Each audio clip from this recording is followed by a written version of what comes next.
Dono la paraula als ponents, a la doctora Rosa Maria Gasol i al doctor José Luis Prada, que segur que ens explicaran coses que ens interessaran molt.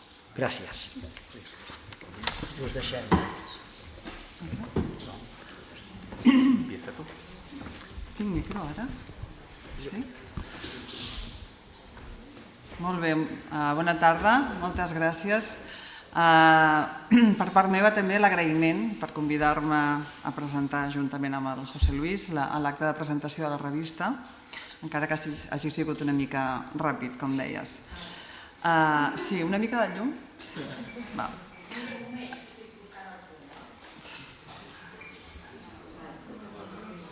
Què? Sí? Sí.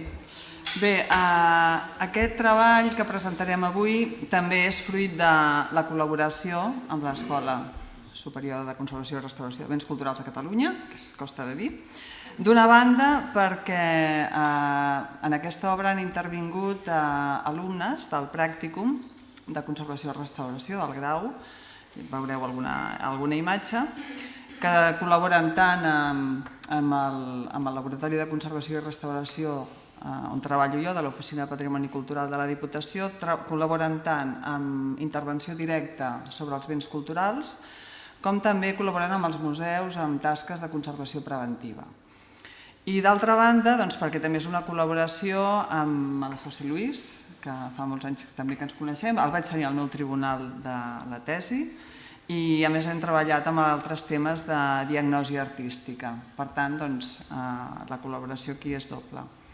Bé, el projecte és emmarcat dins del programa de conservació i restauració de l'Oficina de Patrimoni Cultural de la Diputació, que és un servei que s'ofereix a la xarxa dels museus locals a la província de Barcelona, i aleshores a través d'aquest servei els municipis, els museus municipals fan una sèrie de demandes de col·laboració de conservació i restauració, i aquesta és una d'elles, és fruit de la col·laboració amb el Museu de Badalona, i estem molt satisfets de poder presentar no només una part de la intervenció, sinó tots aquests estudis que hem fet. La xerrada l'organitzem en aquests punts, una mica d'introducció i els objectius. Jo us parlaré del context històric-artístic, de la procedència, que tot i que no és del tot segura, però el context on s'ubicava l'obra, i l'examen de l'obra i l'estat de conservació. I després passo la paraula al José Luis Prada, que parlarà de les analítiques, la identificació de materials, i bé, farem una mica de conclusions. Com deia, aquesta intervenció s'emmarca dins del programa de conservació i restauració de suport a la xarxa de museus locals, i en el laboratori, aquí teniu alguns exalumnes vostres que potser coneixereu. La Raquel García va intervenir en aquesta obra, en la fase primera de neteja, consolidació, juntament amb la Núria Becilla, que és la tutora de conservació i restauració de material Petri. I després hi ha col·laboració tant per part del pràcticum, amb convenis amb la Facultat de Belles Arts, el grau de Conservació i Restauració de Belles Arts, i també de l'escola. Altres funcions que fem són una mica estudis i informes d'estat de conservació d'obres, intervenció directa tant a través d'aquest programa de suport als museus com al mateix Fons d'Art de la Diputació, la col·lecció que té la Diputació. Es fa formació, alguns cursos de tècnics de museus i bé, finalment el que us comentava amb aquesta col·laboració. Per fer una mica una pinzellada històrica, artística i el marc arquitectònic, la mènsula d'aquest àngel policromat, se suposa que prové, si no després ho parlarem, la seva procedència és el monestir de Sant Jeroni de la Murtra, que es troba a Badalona. El monestir va ser fundat el 1416 en una situació d'una casa senyorial que ja hi havia en el lloc per part de l'ordre dels Jerònims. L'estil és gòtic tardà amb elements renaixentistes, tot i que la façana posterior, la façana es va remodelar al segle XVIII. El monestir tenia una vinculació molt forta amb la noblesa i la monarquia, fins i tot se sap o se suposa que aquí els Reis Catòlics van rebre Colom quan va tornar del viatge a Amèrica. Després veieu aquí una sèrie d'imatges en la que es veu l'església esfondrada, algunes dependències que han estat mutilades, i és perquè al llarg de la història va patir tota una sèrie de vicissituds, de conflictes bèl·lics i destruccions. Finalment, el 1835 va ser objecte, a causa de la desamortització de Mendizábal, va passar a mans privades.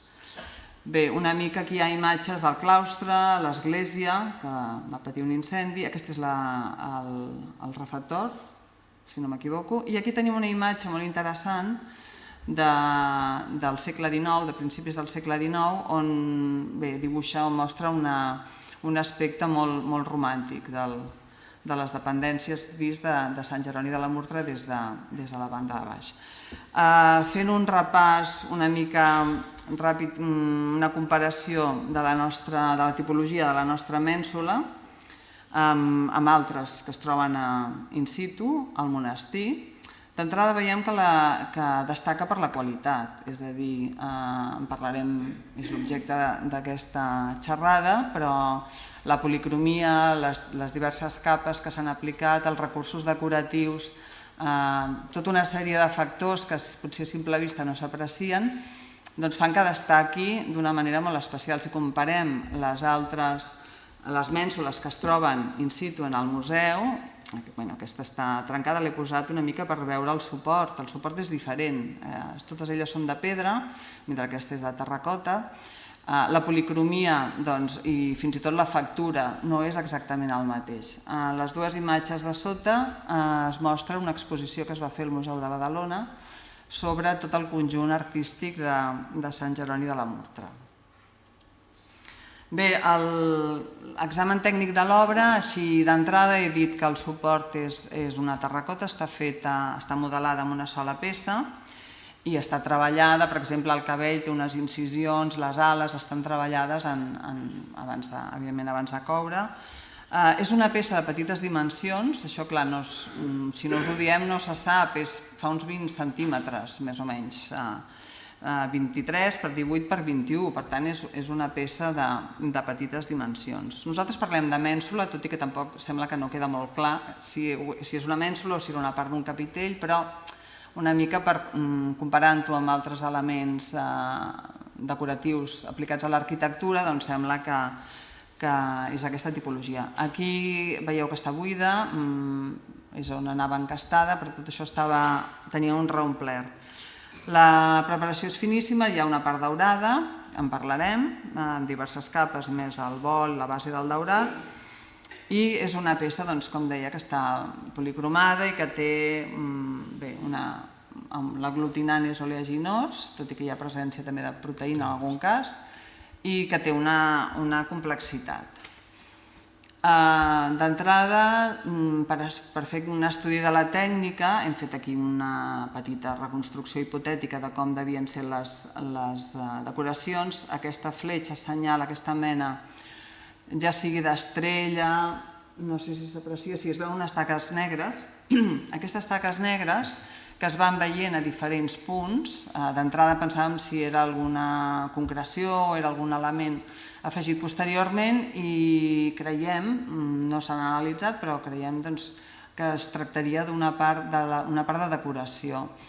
Com també la sanefa, la diadema, que té al cap l'àngel, que té com una ziga-zaga.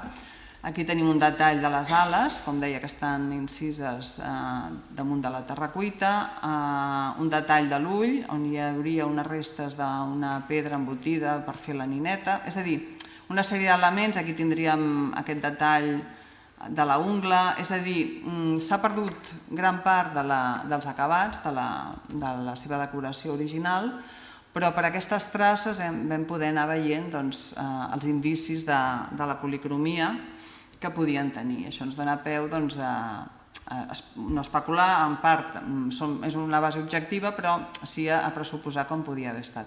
Per fer una comparació, uns paral·lels tècnics una comparació amb altres decoracions, doncs podríem parlar dels nimbes daurats de sants d'època gòtica o també aquest relleu, que és del Museu de Mataró, que és barroc, i que tenen tota una sèrie de la tècnica de l'esgrafiat, d'estofats, llamats, gravats, de manera que, com aquesta tauleta que heu posat la fotografia al revers, que això era una tauleta de pràctiques d'alumnes per exercitar la tècnica de la policromia sobre el full de plata i el full d'or. Doncs és una mica que il·lustra una mica les decoracions aquí, en aquest cas es veu una mica. Són paral·lels, és a dir, no és exactament el mateix que tenim nosaltres, però sí que són indicis que podem anar buscant perquè ens donin informació sobre l'aspecte original que hauria pogut tenir aquesta obra. El procés de consolidació, de neteja, de suport, com deia abans, es va fer a l'Oficina de Patrimoni Cultural, estava reomplerta, segurament perquè havia estat encastada o aplicada al mur. Aquesta argamassa es va retirar, es va consolidar també i després l'obra tenia restes de recobriments de guix. La neteja va ser bàsicament mecànica, és a dir, es van anar eliminant amb bisturí aquesta sobreposició. Tenia restes de cera també, és a dir, que bàsicament va ser una neteja mecànica, no va caldre fer una neteja química, i el que es va poder anar veient és part d'aquesta policromia. Sabem que hi ha una certa sobreposició, hi ha algunes zones que probablement corresponen a aquest verd d'aquí, que correspon a un repintat o una redecoració posterior, això una mica en parlarà ara el José Luis, i va ser a partir d'aquest punt, a partir de fer aquesta neteja, sobretot en aquesta zona, al costat de les ales també, que van aparèixer una resina que en aquell moment va generar el dubte de si es tractava d'un vernís original.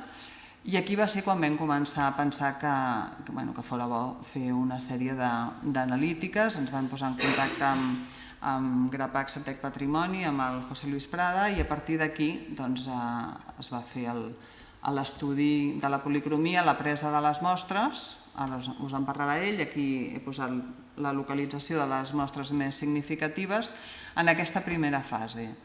No descartem, si hi ha encara algun interrogant, poder continuar amb la investigació. Bé, cedeixo la paraula al José Luis. Sembla que pots. Sí. Sortim d'aquí. Aquest és... Sí. Aquí. Ah, no, aquí que no la veia. Bé, realment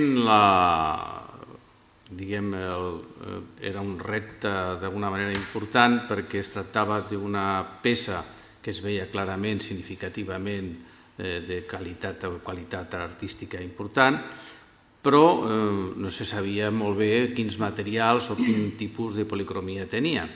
Evidentment, el primer que es va fer un estudi general, fotogràfic, de detall, que evidentment per tema de temps no podem aquí parlar, però evidentment a partir d'aquí es va seleccionar les parts més importants que poguessin donar informació. Evidentment, podríem dir que podem separar com a, tres grans grups. Un grup seria tot el que seria el vestit, d'alguna manera, tot el que és d'alguna manera la part del vestit i, per tant, la seva coloració i la seva policromia, que és la que em van resoldre, fonamentalment. La part del daurat, de les ales, bàsicament, i després alguns recobriments que veien que sortien. I després, alguna cosa, per última, quarta, hi havia una possibilitat d'una petita capa vermella que no sabem molt bé l'origen ni la seva finalitat. Sobre aquestes quatre parts, d'alguna manera importants dintre de la policromia, van començar a fer l'estudi. L'estudi es va fer primer a lupa i després a microscopi electrònic. Bé, el que és problemàtic, evidentment, d'aquest tipus de policromia és que tens una barreja de capes degudes a l'alteració i degudes, evidentment, a l'envelliment, on es barreja d'una manera discontínua una capa com una altra. Aleshores, el que sí es va poder deduir immediatament sobre el tot el que és el mantell, tot el que és el vestit, és que es veu clarament que sobre la terracota havia una capa groga molt generalitzada de fons, i sobre aquesta capa groga, que aflora d'alguna manera quan les alteracions treuen les capes de recobriment i de policromia posterior, havia una capa, verda, d'un verd clar, una tonalitat groga, que també era molt extensa i que d'alguna manera era per sota, finalment, d'una capa verda més fosca, però que sortia també de manera més continuada i més superposada a tota la policromia.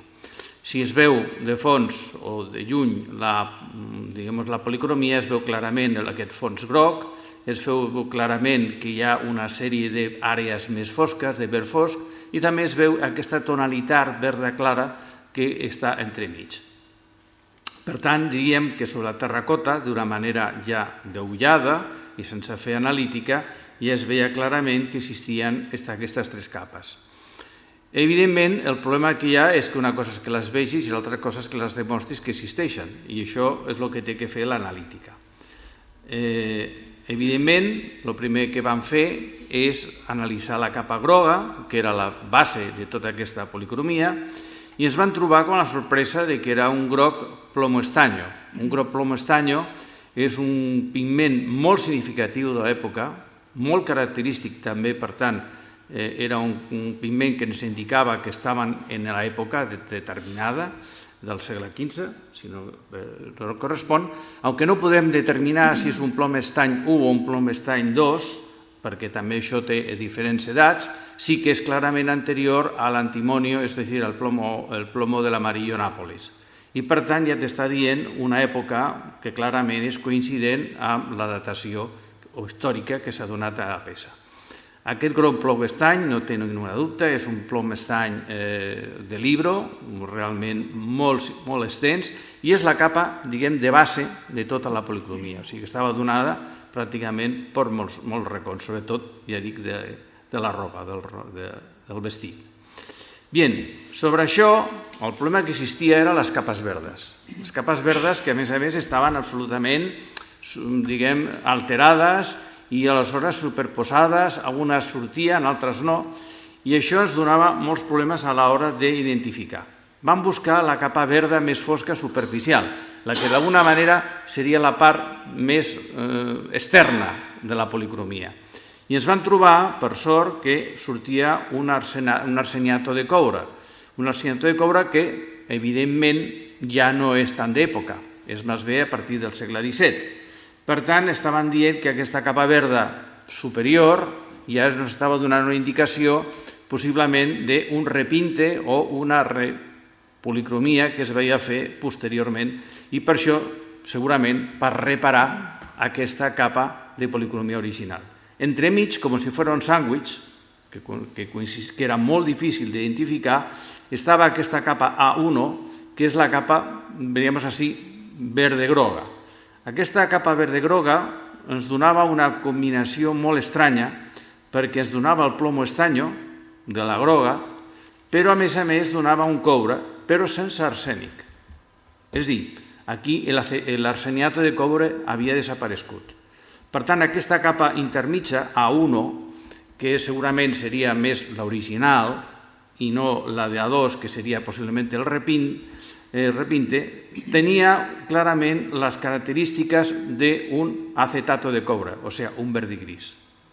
També això coincidia i era compatible a la policromia i la presència d'un amarillo plomo estanyo. Per tant, d'alguna manera, la primera capa, la B i la A1, la groga i la verda clara, eren clarament coherents amb l'època de la peça i eren clarament coherents amb una policromia consistent que havia fet tot el recobriment de l'obra. Després d'aquestes capes verdes, per tant, que van discriminar el que era posterior i el que era original, evidentment, les capes verdes es podien dir, per d'una manera, que l'estudi de la mostra, sobretot la M4, ens permet confirmar la presència general de la capa de base groga i la seva composició característica amb pigments de plom estany. Les capes verdes a 1 i a 2 tampoc es diferencien bé, però es detecta dues pigments de coure, un majoritari en carboni i oxigen, que podria ser un tipus verd i gris, que és la capa més inferior, de les acetats de coure, i un altre amb una mica d'arsènic sembla concentrat a les capes més superficials i que podria ser restes d'una capa amb els senyals de coure. Repinte més modern, segle XVII fins al XX, no sabem. Bé, el que també donava molts problemes és que aquesta policromia tenia restes d'un recobriment, no sabem en quin moment, amb restes d'una capa fosca i que es va veure que era sobretot de guix. Aquests recobriments superficials eren de guix, però també tenien altres coses. Tenien solament calç, tenien segurament guix calç o segurament barrejats amb els silicats o càrrega de silicats. Aquests recobriments superficials són els que es van treure mecànicament durant tota la restauració. Evidentment, aquest recobriment és totalment irregular i a les zones on s'havia perdut la policromia encara es veia aquest recobriment. Bé, la, estrella, d'una manera, com sempre, d'aquestes policromies és trobar la composició del daurat. El daurat, evidentment, és un daurat de molt bona qualitat, un daurat que donava una presència molt important a la peça, li donava una importància artística important i, per tant, se tenia que saber de com estava feta. Bé, es va treure de les ales, evidentment, en 2 llocs determinats, fa la mostra M6, i es va analitzar a microscopia electrònica. I aleshores es va veure clarament, aquí es veu clarament, la fina làmina d'or que forma el daurat, es veu aquí també, i és una fina capa que té apenas unes micres, no té més. És un daurat molt fi, però molt ben dissenyat i, a més, que està treballat d'alguna manera com si fos un estofat. Aquest or, en aquest moment l'analítica era molt complicada, no puc dir la quantitat d'or o la llei de l'oro que es va utilitzar, perquè d'alguna manera es barrejava, era tan fina que es barrejava al fons, de les capes de preparació amb l'or de la làmina prima. I per tant sí que es veu l'or, això no sé si es veu suficient fort, aquí es veu també, però el problema que veia és que evidentment era tan fi que pràcticament sortia més lo de sota que no la pròpia làmina prima d'or. Bé, de tota manera, es tracta d'un acabat, per tant, d'un daurat molt acurat i molt ben fet i, per tant, d'una resolució o d'una execució molt important. Ara, també era molt interessant les capes de base del daurat. Les capes de base del daurat eren 2 capes molt diferents. Hi havia una capa, més porosa i grollera, formada per terres de color marronós, vermellós, i per sota havia una capa compacta d'un vermell de plom. Això es va comprovar, aquí es veu al revers, on es veu clarament com se veu la primera, això és per sota de l'ala, per sota del daurat, que és aquesta capa d'aquí. Aquesta capa es va demostrar que es veu de color vermell i taronjat, és una capa vermella que en composició, aquí no es veu clarament, té mercuri i plom. Què van deduir? Que la capa vermella aquesta era una barreja de mini i cinabri. Per tant, teníem una capa vermella estranya, entre cometes, que no podríem assignar al vol de les ales, però que tenia una composició també específica, perquè sortia a determinades zones dels plecs del mant i a les mànigues, si no recordo malament. I per tant no sabem si es tractaria d'un vol d'altre durat, d'una altra època o d'un altre moment en què es va durar algunes àrees originals o no d'aquell moment. Evidentment, això demostra que hi ha incògnites que no podem resoldre en aquest moment. Però sí que és important veure que existeixen unes capes vermelles no relacionades amb el que sembla la tècnica del daurat del reste de la peça. I, per últim, vam veure, aquí és on van començar, però precisament per on van acabar. Evidentment, volien veure si hi havia algun tipus de reina dintre de resines o reines o vernissos dintre de la superfície de la peça. I per això, evidentment, van enviar aquestes mostres a València perquè la doctora Teresa Domènech Carbó i la Laura Ossete de la Universitat Politècnica fessin un anàlisi, en infraroig, en espectroscopia d'infraroig. I ens van veure, nosaltres buscàvem el lípid, la grassa, però ens van trobar que, jo ara no vull entrar en el detall, però el que vam veure és que el que sortia són els salats. I quan surten els salats tenen un problema perquè els salats tenen tants punts i surten tants pics que te recobreixen tot l'espectre i no te deixen interpretar el reste de l'espectre.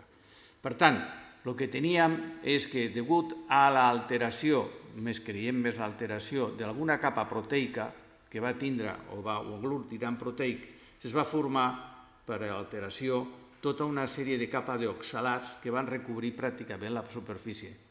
I, per tant, d'alguna manera, això t'impedia detectar moltes vegades l'aglutinant original, probablement de la policromia. No obstant, es va trobar una substància proteica o els restes d'una substància proteica. Per tant, això, la tècnica del temple, en algun lloc també podria ser. I teníem, per tant, un recobriment de guix molt clar. Què conclusions podem treure de tot aquest estudi? No vull allargar-me més perquè em sembla que les idees són molt concretes. La terracota policromada presenta un recobriment superficial de brutícia barrejada amb oxalats i els restes d'una capa de guix o guix calç. Això és el primer. I aquesta és una capa que es va eliminar en molta gran part gràcies a la restauració i gràcies a la neteja. Es detecten les restes d'una substància proteica com a possible aglutinant. Això crea dubtes sobre la tècnica artística que es va utilitzar, si solament eren olis o si van utilitzar-se temples o si es va barrejar o es va ser el repinte. Això no està resolt. La policromia presenta tres capes. La capa verde fosca superficial, que té l'arseniat de coure, possible repinte, la capa verda clara amb tonalitat groga, que té acetats de coure i groc de plom d'estany, i una capa de base groga, extensiva per tota la superfície de terracota i que és de groc de plom estany. Aquesta seria la determinació de la policromia. El daurat està constituït per una fina làmina d'or de poques micres, hi ha dues capes de base com a bol, una fina capa vermella de terres ferruginoses, marró vermellosa, i una capa més gruixuda d'òxids de plom, mini. I en algun racó i plec inferior del vestit s'ha detectat una capa vermella de composició diferent, barreja d'òxids de plom mini i sulfurs de mercuri, vermelló, que no tenim clar qual és la seva funció.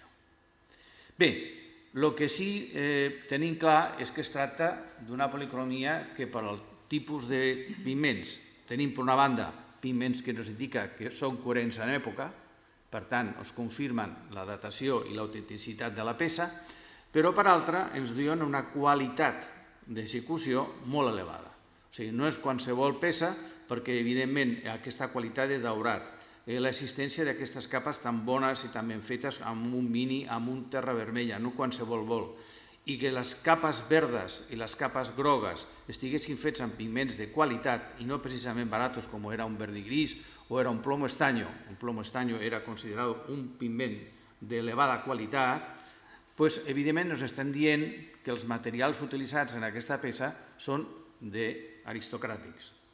És una peça, evidentment, no de qualsevol manera, sinó que ha estat una peça de luxe. Ha estat una peça que tindrien que veure, emmarcar-la, potser en un context que no sabem si és el monestir de Sant Jerònim o és un altre context. Això és una discussió que no correspon a l'analista, correspon a l'historiador.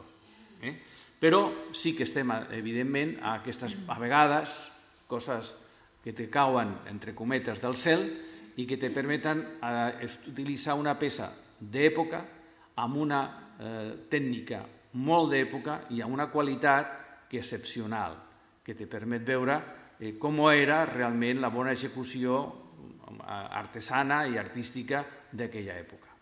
Bé, em sembla que per si mateix això és el que demostra que a vegades te trobes peces i peces i a vegades de tant en tant te trobes una petita joia com és aquesta peça. Però res més.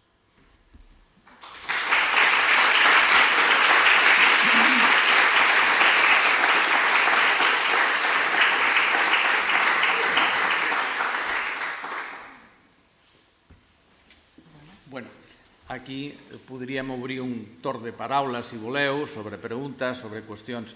He vist que no he fet molt soroll sobre el tema analític perquè, evidentment, no es tracta de fer aquí una dissertació analítica, però si teniu alguna dubte o alguna qüestió a comentar, evidentment, tant la doctora Rosa Gasol com jo estem a la vostra disposició. Sí. El daurat està fet amb la tècnica l'aire? Jo diria que... Té mini. És que el mini... Llavors el mini ja... no? Sí. El mini apunta... de les ales, sí. Però el mini apunta a una tècnica oleaginosa. Aquest és el dubte, perquè si només fos un bol a base d'una argila... Però aquest és un dels dubtes que ens plantejàvem. O sigui, d'entrada, aparentment diries que sí, que és un bol, que és un daurat a l'aigua. Sí, però l'existència... Sí, l'existència del mini doncs, et fa pensar en una tècnica a l'oli. A més, era molt típica amb policromia sobre pedra i sobre materials inorgànics. Sí, no, i a més, ja dic, és que no és qualsevol capa de mini, és una capa de mini molt caral, molt determinada i que no es tracta de que es tracta clarament d'una base del bol de la policromia dorada i la terra, en canvi, és molt fina. O sigui, el bol de terra és molt fi, és al contrari de lo normal en un bol a l'aigua, on el gruix de la terra és més gruix i, en canvi, altre pràcticament no existeix.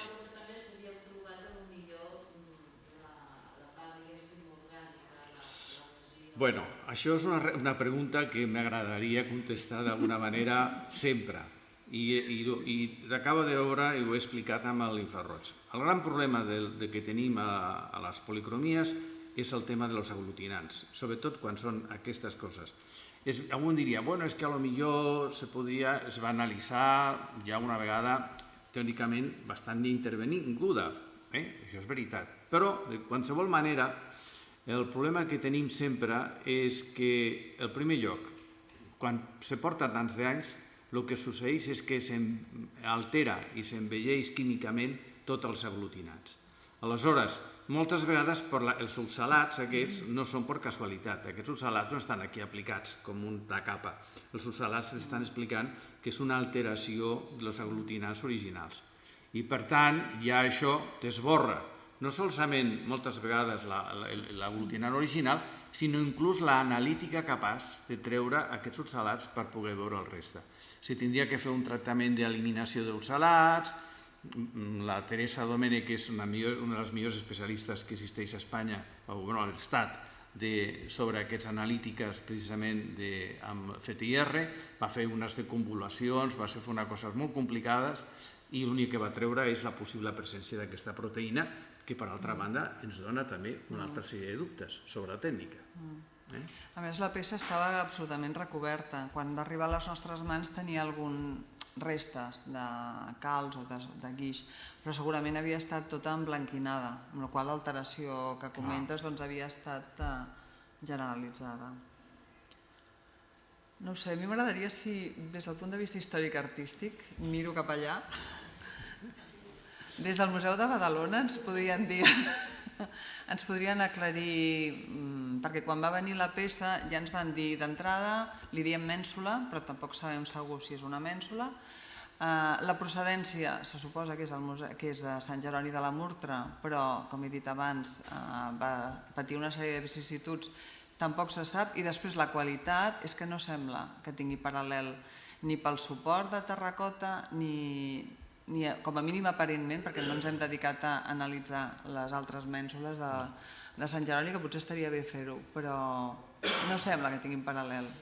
Jo soc del Museu de Badalona i no soc d'art, però el que sí que és veritat és que, clar, en el Museu de Badalona, l'any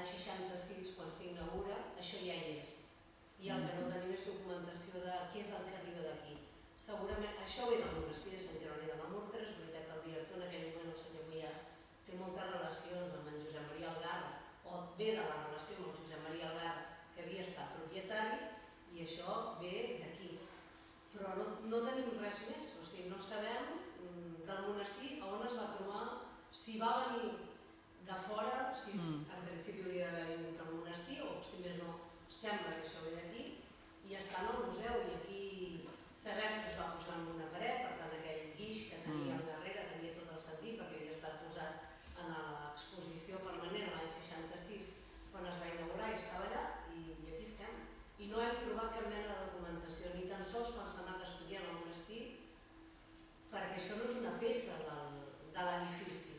En l'edifici tot és de pedra, i això no és pedra, vull dir que estem igual que estàvem. Estem igual. Allò molt expectants, però que ningú que encara hagi estudiat, i ara sí que ja hi ha una tesi doctoral fins i tot dels inicis del monestir, i a més hagi trobat algun punt que t'hi puguis agafar i estirar. I per tant, també és un incògnita per nosaltres.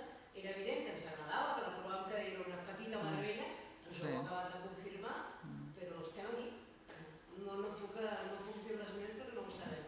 I no hi ha manera de desbloquejar aquest tema. Fa massa anys que va entrar al museu, que no es va documentar ningú, vull dir que era una altra mena de museus a l'any 60 i principis dels 70, i per tant per aquí no crec que avancem bé. Bueno, evidentment, una anècdota curiosa és que aquest estiu, precisament, jo he estat a Granada i precisament vaig trobar una litografia d'un... Ah, no, que està en el teu. Està l'altre. Sí, i curiosament aquesta litografia està feta per un viajero romàntico de l'època, un francès, i aquesta litografia dona una imatge del monestir, evidentment són aquestes imatges que, aunque romàntica, te dona un monestir molt més gran del que ara tenim, i clar, vés a saber, és aquesta d'aquí. A veure, el monestir deixa de ser monestir a partir del 1835. I això és abans, justament uns anys abans. Justet, o sigui, va ser dir aquell agafar al final. I és quan cau l'església, quan cau el sostre de l'església. I la torre sembla un minaret, és que és curiós. Això està exagerat, hi ha alguna imatge del XIX que també està una mica exagerat. Allò és el campanar, la torre aquesta que dius que sembla un minaret, la torre de defensa és la que veiem a dalt, que tenia un acabament en cònic, i també hi ha alguna imatge romàntica del segle XIX, molt bucòlica i molt romàntica. Sí, clar. Que sí, que és veritat, que això no estan exagerades, però ja és el que és molt gran. És gran encara la part de l'edifici que existeix. I poc conegut. I segurament poc conegut. I a canvi és visitable, i és visitable cada diumenge, o sigui que ja està aquí al costat.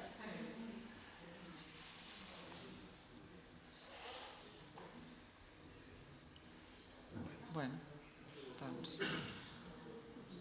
Hi ha alguna pregunta més? Bueno, escolta, A veure, vinga. jo vaig per sota de la policromia. La terracota de quin tipus és? És una argila blanxamota, per exemple? No, sí que sí. Alguna cosa que indiqui procedència?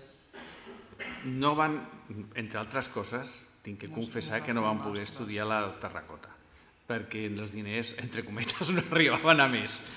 Però tant, te puc dir poca cosa de la terracota. Més bé, potser ella que va fer l'anàlisi organolèptic podria dir-te alguna cosa més, però jo no vaig poder analitzar la terracota, sincerament. La pinta que té és una terracota molt clàssica i molt, diria que de tipus calcari, possiblement calcari, però més enllà no he pogut fer difracció. Com a científic no te puc donar una contestació seriosa. El que passa que podria donar pistes al conèixer-ho de la procedència. Vull dir, això podria ser un element important per conèixer procedència. I després la premura que comentava el José Luis de les analítiques, evidentment el pressupost era una part important, i després que la peça anava al museu per aquesta exposició que comentàvem, és a dir, que es va fer realment la intervenció de conservació i restauració, va ser retirar aquests elements a l'argamassa interior, com deia, les restes de recobriment, i fer una neteja superficial sense arribar a treure concrecions, però és a dir, no es va fer cap tipus d'intervenció més a fons. Diguéssim que està presentada en un sistema arqueològic, no s'ha fet res, que sí, no, estem...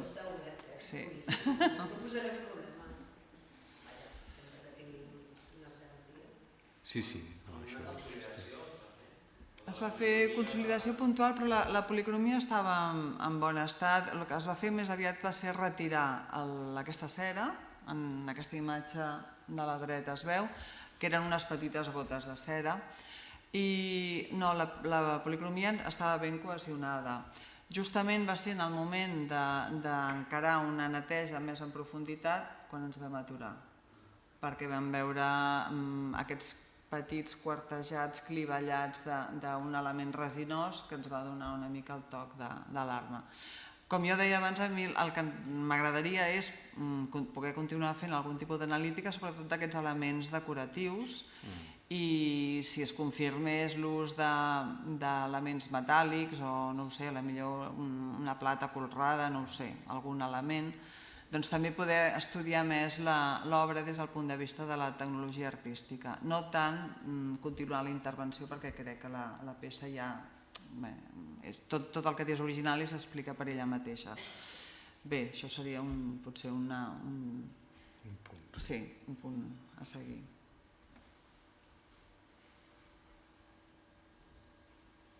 Doncs, molt bé. Moltes gràcies. Molt agraïts per les